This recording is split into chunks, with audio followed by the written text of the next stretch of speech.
Biasanya saya kalau berangkat dari rumah memang habis beres-beres di rumah dulu. Biasanya ngasih makan ternak ayam. Biasanya setelah selesai makan ternak ayam langsung ya otomatis karena mau berangkat jauh minimal harus biasanya tuh ya minum lah dong kalau nggak sarapan. Kalau nggak sempat sarapan minum.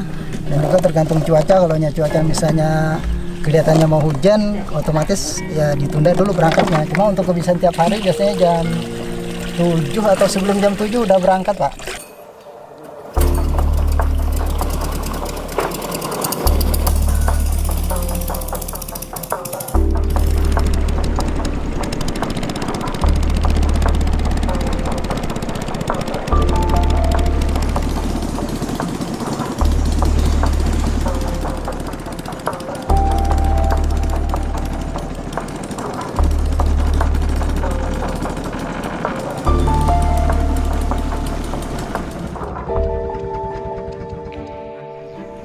Sehari-hari itu nggak mesti juga, karena kan tergantung yang namanya ikan di lahan seluas ini ya tergantung kalau musim airnya waktu naiknya pertama 2-3 hari itu biasanya musim kena, Pak. Tapi kalau udah airnya nggak naik lagi artinya bertahan, nggak tambah dalam lagi, itu biasanya ikan kurang.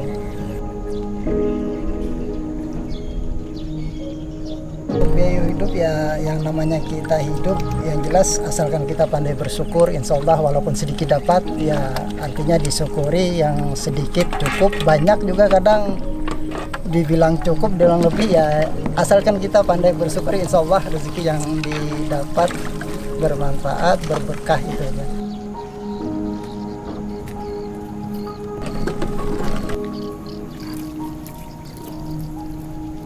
Dulu saya kan asli dari Kalsel, Margasari.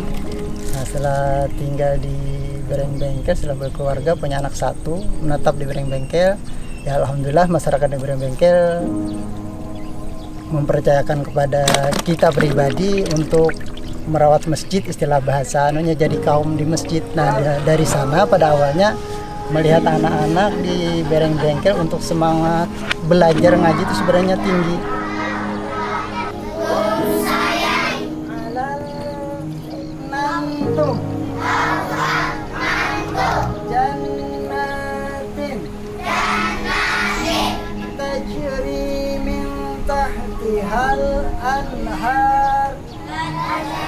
Untuk ngajar ngaji saya ikhlas lillahi ta'ala, bahwa saya pun berniat tidak akan memungut sepeser pun dari orang tua santri yang mau belajar.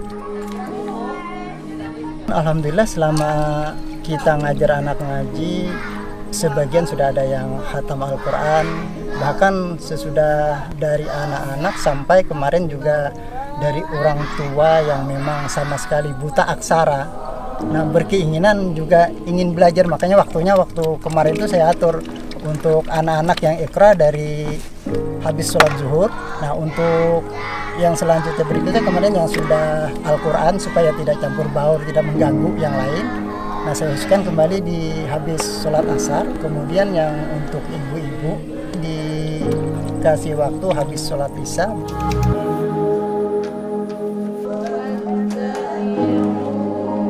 Nah, di situ untuk waktunya juga nggak terikat waktu, Pak. Yang namanya saya sambil nyari ikan ya. Nah, kebetulan kalau saya pulang nyari ikan pas waktu sebelum zuhur, artinya anak-anak setelah sholat zuhur ngaji. Nah, kalau saya pulang ke rumah sesudah sholat zuhur, terkadang kalau memang waktunya sudah habis untuk ikratnya terpaksa harus istirahat dulu.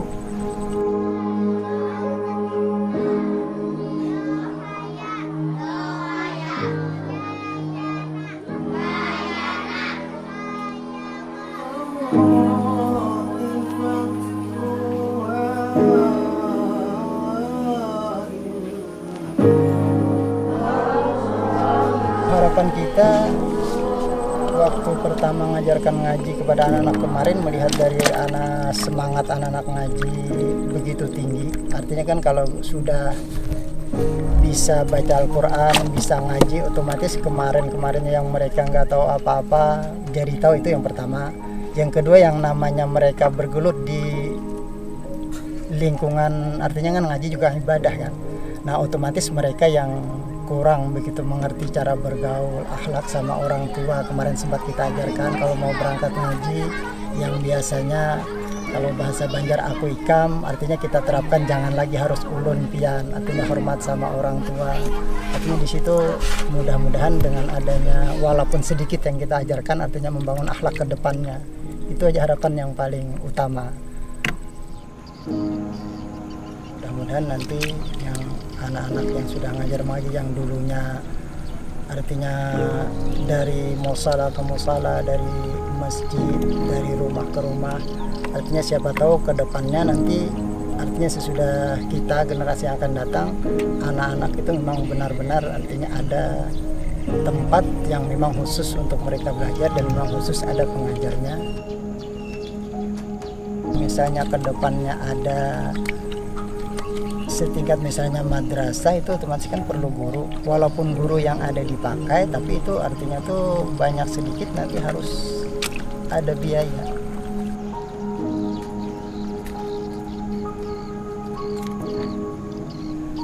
Yang memang benar-benar keluar dari hati nurani kita untuk mengajarkan ilmu yang ada kita miliki, artinya memang benar-benar ikhlas, artinya tanpa mengharapkan apapun. Nah di situ makanya kita harus sambil kerja nyari ikan buat belanja anak istri. Nah makanya di situ untuk sementara memang belum ada kepikiran untuk membangun madrasah kita yang ngajar nanti ada yang gaji, nggak sampai ke sana. Kita bukan munafik dengan keadaan, kita memang perlu biaya untuk hidup. Tapi karena selama masih bisa kita cari dalam bekerja, artinya ilmu yang diterapkan diajarkan supaya benar-benar murni lillahi ta'ala.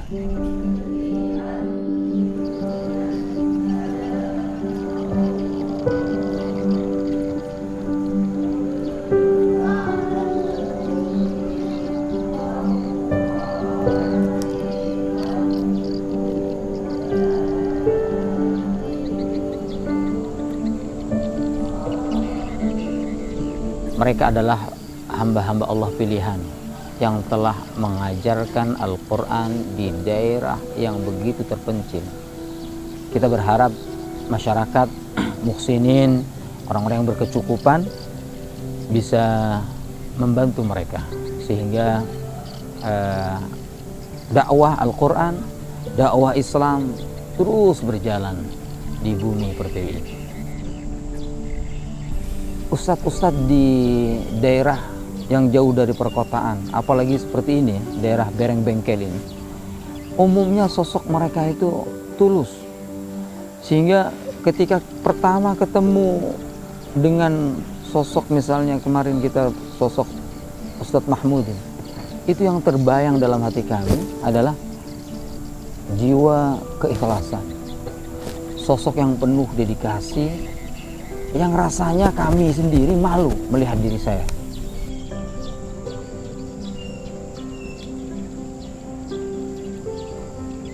Kemarin kita sempat berdiskusi dengan anak-anak sini. Wah, luar biasa. Dengan keterbatasan yang ada, saya tanya satu persatu, kamu punya cita-cita apa? Saya pengen jadi dokter. Masya Allah. Atau lagi saya harus kuliah. Kamu? Saya SMA cukup. Loh, kenapa harus SMA? Teman-teman kamu kan sampai dokter. Iya, saya ingin bekerja dulu, membantu orang tua dan membiayai kuliah saya. Masya Allah. Ini kan, aduh, nangis rasanya dengar gitu tuh. Dan saya bilang ke mereka, kita berjanji ya, kita berjanji.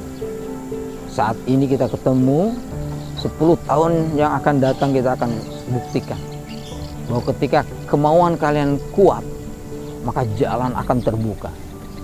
Itu seperti mahfudhat yang kita pelajari. Idza sadaqal azmu wadhahas sabil. Ketika kemauan, tekad kuat itu benar-benar ada, maka jalan akan terbuka lebar.